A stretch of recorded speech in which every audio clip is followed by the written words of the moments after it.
The very widely discussed in the lower classes is the next chapter, equilibrium thermodynamics part, is the equilibrium constant. What is an equilibrium?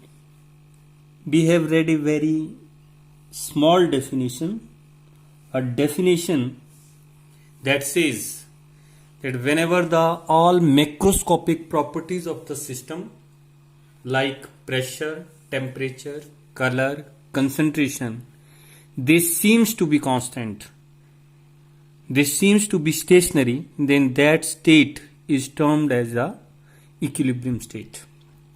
Equilibrium state वो state है जिसमें pressure, temperature, colour, concentration system का जो है वो बिल्कुल change जो है वो नहीं होता है, और उस स्टेज को हम बोलते हैं equilibrium state. Actually all they are not halted, that a particular state of a very long process, it will come into consideration into the non-equilibrium thermodynamics, because equilibrium part is a very short part of the non-equilibrium thermodynamics. We will discuss it later on in the non-equilibrium thermodynamics. It is also sometimes said as the steady state. Steady state means wherever the forward going process as well as backward coming process both becomes equal. The equilibrium is also termed as the dynamic equilibrium. Dynamic means changeable equilibrium. Changeable means that can be attained from the either side. दोनों तरफ से, चाहे वो reactant side से है चाहे product side से है, किसी भी साइड से जो उसको अटेन किया जा सकता है. If anyhow it is attained from the one side, it is not said to be the true equilibrium, it is said to be the metastable equilibrium. In the third chapter we will discuss this metastable equilibrium also, that is only attainable from the one side. In plus 2 there is a very wide discussion. In BSc a small part of it has been discussed, so I am not totally concentrating over it. So let us move further in the discussion of the equilibrium constant. How equilibrium constant, it can be derived from the thermodynamics. That is the first part of the discussion here. That is a very simple equation. A moles of the reactant A, B moles of the reactant B, and C moles of this, and D moles of D. These are the products, these are the reactants. So there is an equilibrium sign between these two, so it means rate of forward direction and rate of backward directions are equal. Here law of mass of action is applicable, that says rate of the forward direction is directly proportional to the molar concentration of the reactants. Reactants are A and V, raised to the power equal to the number of moles as indicated by the balanced chemical equation. तो A moles A के हैं, B moles B के हैं, तो that is the rate of the forward direction. What is the rate of backward direction? It is directly proportional to the product of molar concentration of the products raised to power equal to the number of moles as indicated by the balanced chemical equation. This is a merely law of chemical action. We know that it differs from the rate law expression, that in the kinetics that is differing. What simply how we write the rate of the reaction? We write the rate of reaction in terms of the concentration of the reactants or in terms of the concentration of the product. Whenever there is an equilibrium, there is a equality between the rate of forward direction and rate of backward direction. दोनों जो वो आपस में equal हैं. Then at this stage, if we equate it, it is rate of the backward direction, that is the rate of the forward direction. So here equilibrium constant, it is defined as the product's concentration divided by the reactant's concentration, that is equal to Kf divided by Kv. It is the rate of forward direction divided by rate of backward direction. How it is rate of forward and rate of backward? Kb को इस side ले आओ तो ये Kf divided by Kb हो जाएगा, और ये जो रिएक्टेंट वाली साइड है इसको परली साइड ले जाओ then it is Kf divided by Kb. If Kf is more, then equilibrium constant value will be more. तो जितना ज्यादा के एफ की वैल्यू होगी फॉरवर्ड डायरेक्शन के रेट ऑफ रिएक्शन की या रेट कांस्टेंट की, उतना ज्यादा इक्विलिब्रियम कांस्टेंट जो है वो वैल्यू जो है वो ज्यादा होगी. जितनी ज्यादा प्रोडक्ट की कंसंट्रेशन होगी, again one and the same thing, if rate constant is more, product concentration is more, again the equilibrium constant value it is more. So Keq is defined as rate constant for the forward direction divided by the rate constant of the backward direction, and 1 by Keq, it means K equilibrium inverse, that is the Kv divided by Kf. Sometimes not the concentrations are given, merely the rate constants are given. तो दोनों में आपको जो वो rate constant equilibrium constant जो है उसकी value जो है वो नोन होनी चाहिए. Here concentrations are defined. Instead of the concentrations sometime pressures are defined. So whenever concentrations are defined, it is termed as a Kc, equilibrium constant, when concentrations are defined. Similar way it is the Kp when pressures are defined. Similar way the Kx when the mole fractions are defined. All this part you have read in your lower classes. What is the relation between the Kp and Kc and Kx? I leave it to you to study from the BSc class. Now whether this part is a part of the syllabus or not a part of the syllabus. So clear cut line you can't draw whether the some parts, for example he says the discussion of the equilibrium constant, it doesn't means that you must not have the knowledge of Kp and Kc relationship or Kc and Kx relationship. You must have the knowledge of Kp, Kc and Kx as well as its numerical part be a part of the discussion. Numerical part का ऐसा है, मैंने पहले के भी नहीं discuss किए हैं, अभी की भी नहीं डिस्कस किए हैं. तीनों chapter, first law, second law, third law, तीनों सेक्शन जब खत्म हो जाएंगी तो ऑटोमेटिकली उनमें से कुछ एक न्यूमेरिकल जो है वो आपके साथ डिस्कस मैं जरूर करूंगा कि how to deal with the numericals. जैसे पिछला फर्स्ट ईयर का पेपर भी था, उसमें भी न्यूमेरिकल की प्रॉब्लम्स आई थी. यहां भी न्यूमेरिकल की प्रॉब्लम होगी, ऐसा नहीं होगा कि न्यूमेरिकल पार्ट नहीं होगा. So we will discuss it after 3 sections completion. So that is regarding Kc, Kp and Kx. What I said, that please keep in mind that all that is part of the syllabus. You must have the knowledge of the relationship between them and read it from the BSc class. Now, how to deal with the thermodynamic derivation of the equilibrium constant. Thermodynamic derivation can be considered again by considering this simple equation that we have discussed already.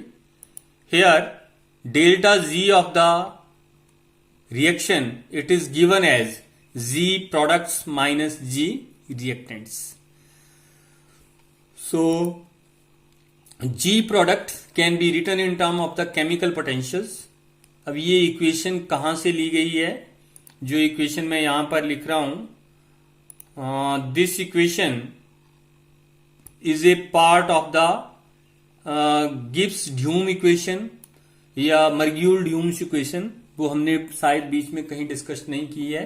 जब भी हम chemical potential define करते हैं या जी define करते हैं तो जी define करते वक्त जो वो ये रिलेशन आता है गिब्स ड्यूम इक्वेशन के साथ साथ आता है, ये that G is equal to the added sum of the chemical potentials multiplied by their coefficients which are indicated in the balanced chemical equation. So G can be written in terms of the chemical potential. It is for the products C mu C and D mu D, and similar relation can be written for the reactants here also. Further delta Z can be written further, but here for each and every item you can write the relationship. It is for A, that is for the reactant B, that is for the reactant C, and that is for the product D. दो products के लिए और दो reactants के लिए है. So you can fill it and we will have the relationship here. Delta Z is equal to C mu C D mu D minus the corresponding part of the reactants. Then delta Z, substitute each and every value regarding the chemical potentials. Mu C की value substitute की है, D की, ए की और B की, तो ये सारी वैल्यू सब्स्टिट्यूट कर दीजिए. After substitution separate the part which is not C mu C nought, D mu D nought. जो भी जो स्टैंडर्ड स्टेट वाला पोर्शन है उस पोर्शन को जो वो आपने सेपरेट कर लेना है. So that portion get separated and some part it is RTLN PB, RTLN PA, RTLN PC and RTLN PD, that part being get separated. The encircled part which is in the yellow enclosure here, that part is delta Z naught. So in the next equation I have changed it to the delta Z naught.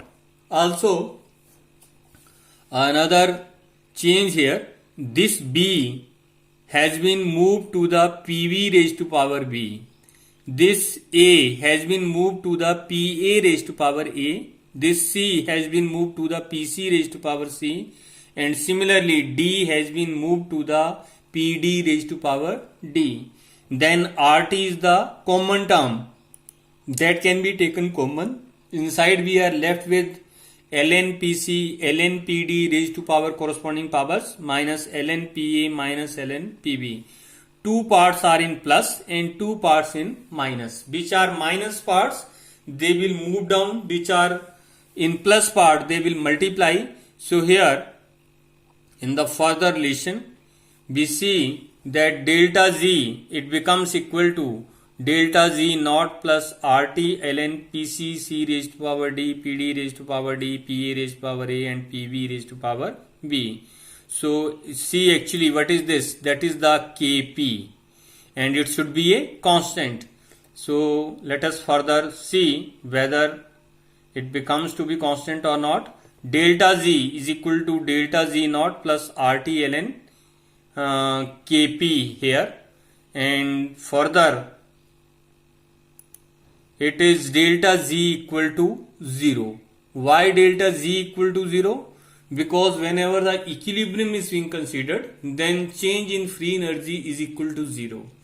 जब भी कोई reaction start होता है तो उस वक्त free energy of the reactants बहुत ज्यादा होती है, free energy of the products जो वो 0 होती है, 0 होगी. जैसे जैसे रिएक्शन प्रोग्रेस करेगा, as it will progress, the free energy of the reactant decreases and free energy of the products increases. Since free energy it is depending upon the quantity, it means it is an extensive property. So slowly and slowly the free energy of the reactant decreases and free energy of the reactants products increases. A stage comes when both free energies are equal. At that stage we say it is the stage of equilibrium. So when both free energies are equal, so G products minus G reactant, that will be equal to, so delta Z equal to 0. So substituting it 0 here, then minus delta Z naught equal to RT ln Kp, and further ln Kp we will get here and Kp we get this value. Now in this value of the Kp, it is E is having a numerical figure 2 point something. Delta Z naught, it is the free energy in the standard state, that is a constant for a reaction. R is the gas constant. If temperature is constant, the whole term is constant. So it simply means that whatever we are getting here Kp, that is a constant term. So that is the thermodynamics derivation of the equilibrium constant. Let us move further.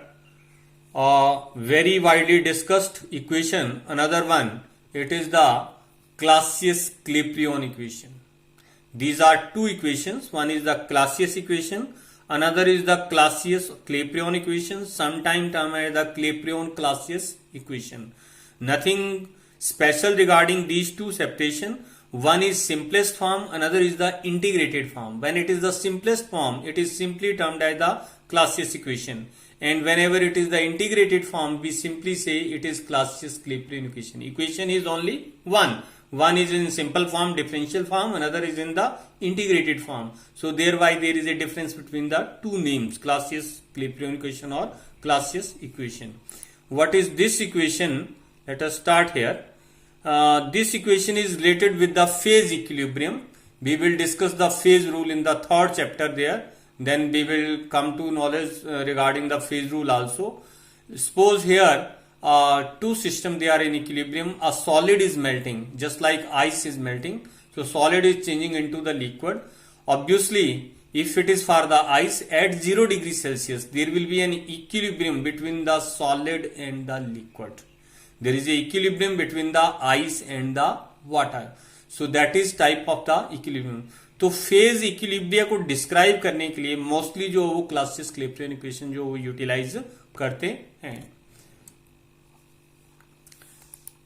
So again we start with the well-known equation, this one, that is the dz equal to bdp minus sdt.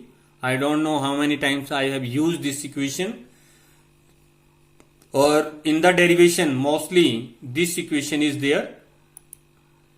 Now for two states, one is solid state, another is the liquid state, I write dz 1 value, I write dz 2 value.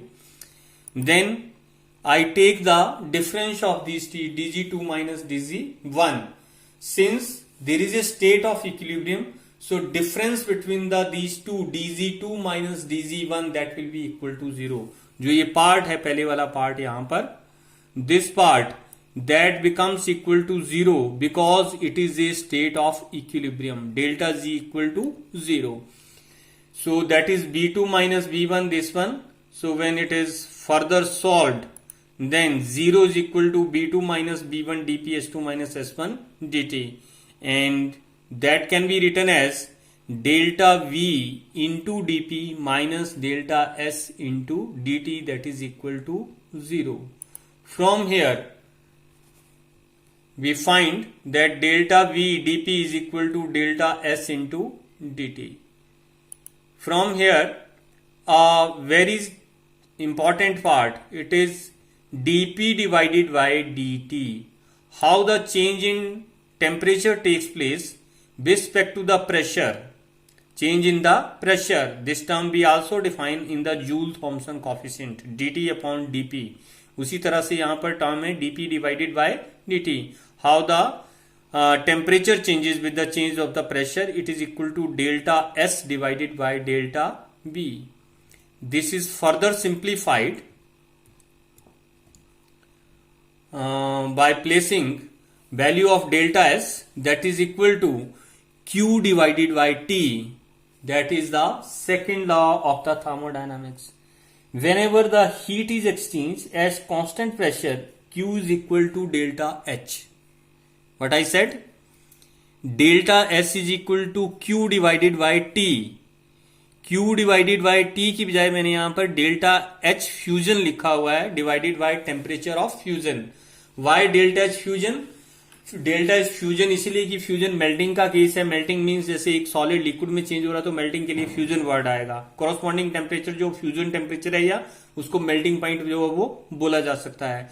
So delta S is equal to delta H because whenever at constant pressure is there, Q is equal to delta H. So delta S is equal to delta H fusion divided by TF. Substituting this value over the